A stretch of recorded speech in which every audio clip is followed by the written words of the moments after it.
New age tech company, food delivery companies और online quick commerce कंपनियों पर नजरिया लेंगे। मयूरेश, आपसे पूछना चाहूंगी, स्विगी पर 2 रिपोर्ट्स आई है और ब्रोकरेज हाउसेस का मानना है कि स्विगी जोमेटो से कंपेयर करे तो 30 से 40% के डिस्काउंट पर ट्रेड कर रहा है और उसी के चलते उनका नजरिया पॉजिटिव है। आपका क्या व्यू होगा? दोनों ही प्लेटफॉर्म कंपनीज और क्विक कॉमर्स कंपनीज पर कंपटीशन भी बढ़ रही है, लेकिन फंडामेंटल्स के लिहाज से देखें तो 3 के 5 साल की अवधि से क्या राय होगी इन दोनों स्टॉक्स पर? Very good morning to you. I think आदतें बदल चुकी है। अगर आप अर्बन सिटीज में देखें, जो हम कुछ साल पहले तक लोकल एरिया में जाके खुद से खरीदते थे, आई थिंक हम लेजी हो चुके हैं, will have to admit that. और ये नंबर से रिफ्लेक्ट होता है। सो रिफ्लेक्शन बीइंग, अगर जोमेटो की हम बात करें, जो क्वार्टरली नंबर्स हैं उनके फूड डिलीवरी में, almost 2 crore customers transacted in terms of the food delivery. In terms of their Blinkit business, जो ब्लिंकिट का उनका कारोबार है, लगभग 90 लाख, 1 करोड़ के आसपास कस्टमर्स ने उनकी जो क्विक कॉमर्स है, इंस्टा डिलीवरी, उसको ऑप्ट किया है। एवरेज डिलीवरी साइज ब्लिंकिट की 660 रुपए के आसपास है। ऑब्वियसली आई थिंक जो ट्रेंड बदल रहे हैं इन टर्म्स ऑफ कंजम्पशन और जो डिलीवरी पैटर्न्स बदल रहे हैं, मुझे लगता है थिंक जो मेट्रो एरियाज है, अर्बन सिटीज है, टियर 1 सिटीज है, इसमें एक अच्छा खासा स्प्रेड हो सकता है, इसलिए मार्केट साइज बहुत बड़ी है। ऑब्वियसली आई थिंक जो कंपटीशन फैक्टर्स हैं, we are hearing Amazon coming in, हम सुन रहे हैं कि रिलायंस रिटेल शायद ये स्पेस में आएगा। Zepto is already there, जो unlisted peer है उनका, but they are burning a lot of cash at this juncture. But मेरे पर्सनल ओपिनियन में, I think at least in the near term, Amazon और रिलायंस जो पायलट्स करेंगे, एरिया रिस्ट्रिक्टेड पायलट्स हो सकते हैं, टू अंडरस्टैंड प्राइसिंग कैसे हो सकती है एंड इंश्योर कि they don't take a balance sheet hit, क्योंकि ये कंपनी शायद कैश बर्न नहीं करना चाहेंगी कुछ तिमाहियों तक, आज कुछ सालों तक, जैसे जोमेटो या even Swiggy is probably doing. So to that extent competition है, बट आई थिंक इतनी इंटेंस नहीं हो सकती, at least in the initial phase. Last but not the least, I think जो एक्सपेक्टेशन है स्विगी को लेके, आई थिंक अभी भी डिस्काउंट पे है compare to Zomato. If the management walks the talk, जैसे जोमेटो के मैनेजमेंट ने किया था कुछ तिमाहियों पहले तक, और लॉसेस कम होते जाएंगे every passing quarter, specifically in the next 2 quarters, यानी दिसंबर तिमाही और मार्च की तिमाही में, अगर फूड डिलीवरी और उनकी जो Swiggy Instamart quick commerce business में लॉसेस रिड्यूस होते हैं, तो शायद स्ट्रीट ये मान के चल रहा है कि that is probability, that is very very high. जैसे जोमेटो ने डिलीवर किया था, अगर स्विगी डिलीवर करता है और balance sheet I think repair होती है और पॉजिटिव में आती है by the end of the next financial year, तो आई थिंक शायद री rating even from the current level Swiggy के पास हो सकते हैं। ऑब्वियसली वैल्यूएशंस और जो प्राइस मूव है दोनों स्टॉक्स के लिए अच्छे खासे हो चुके हैं। I am of the firm believer, I mean, I might be totally wrong in this, this is completely priced in now. तो अगले आई थिंक 2-3 क्वार्टर्स के लिए, एटलीस्ट 1 और 2 क्वार्टर्स के लिए बाजार ये देखना चाहेगा कंपटीशन कैसे प्ले आउट होती है, क्या नंबर्स पे इसका इम्पैक्ट आता है, क्या स्विगी के नंबर्स इंप्रूव हो रहे हैं जैसे मैं कह रहा हूँ। और अगर ऐसे होता है और अगर competition is not making a strong foothold ये सारे एरियाज ऑफ बिजनेस में, क्योंकि these areas need a lot of backward integration is well. 1000 dark stores हैं, जो टारगेट है जोमेटो स्विगी की, कैश रिच बैलेंस शीट है जोमेटो स्विगी दोनों के पास to expand and obviously the supply chain as well. So I think ये इंटीग्रेटेड ऑपरेशंस को समय लगता है, और इसलिए मुझे लगता है I think the best in price is probably there, शायद 1 तिमाही के बाद और 2 तिमाहियों के बाद अगर ये सारी चीजें इनके फेवर में प्ले आउट होने लगती है, तो शायद मोमेंटम और री रेटिंग इन स्टॉक्स में हो सकते हैं। तो जिनके पास आई थिंक बने पोजीशंस है इन कंपनियों में बने रहने की सलाह, लेकिन जोमेटो पर एक टेक्निकल व्यू भी ले लेंगे। अवनी, आपसे पूछना चाहूंगी, स्विगी तो हाल ही में लिस्ट हुआ है, चार्ट्स इतने इंडिकेटिव नहीं रहेंगे, लेकिन जोमेटो की बात करें तो पिछले 1 महीने में करीब 7.5% का मूव स्टॉक पर दिखा है।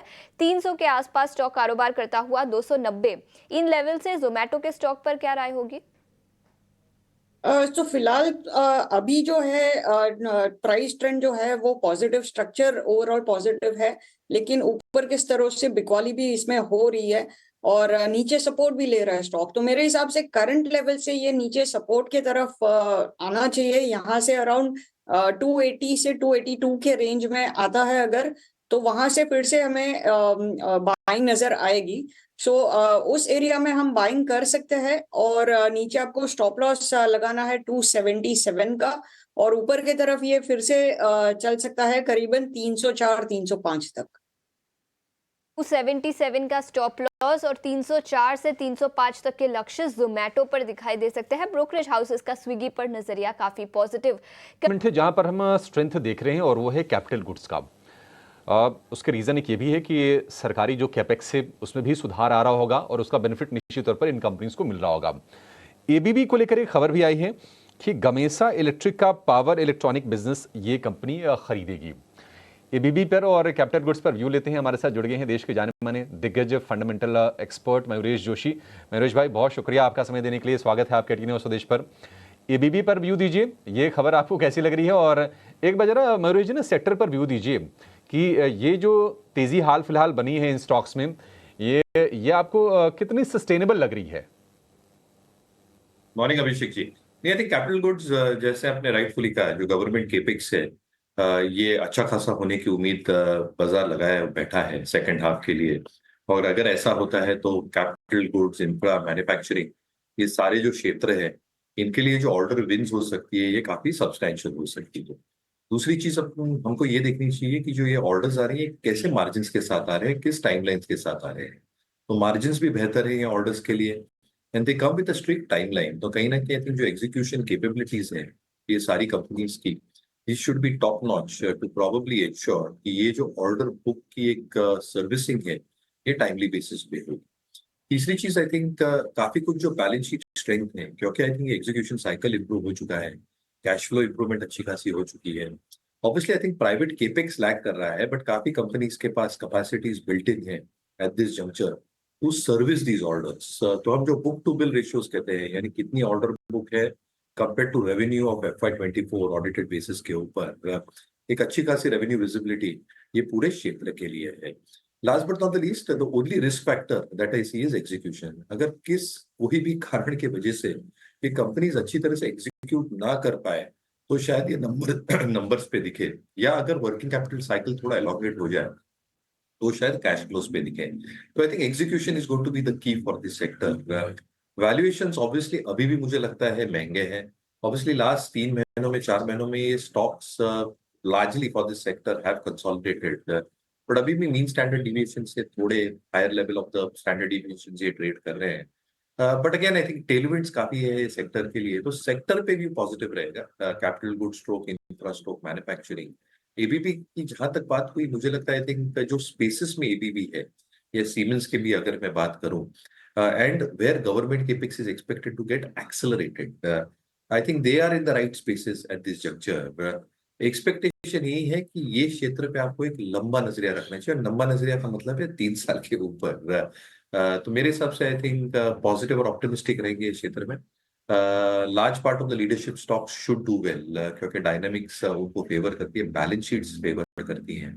तो लंबा अगर आपका नजरिया है तो जरूर ये क्षेत्र आपके रडार पे लंबा नजरिया हो तो कैपिटल गुड्स और इंफ्रास्ट्रक्चर रिलेटेड स्टॉक्स पर नजरिया काफी पॉजिटिव मयूरेश का। लेकिन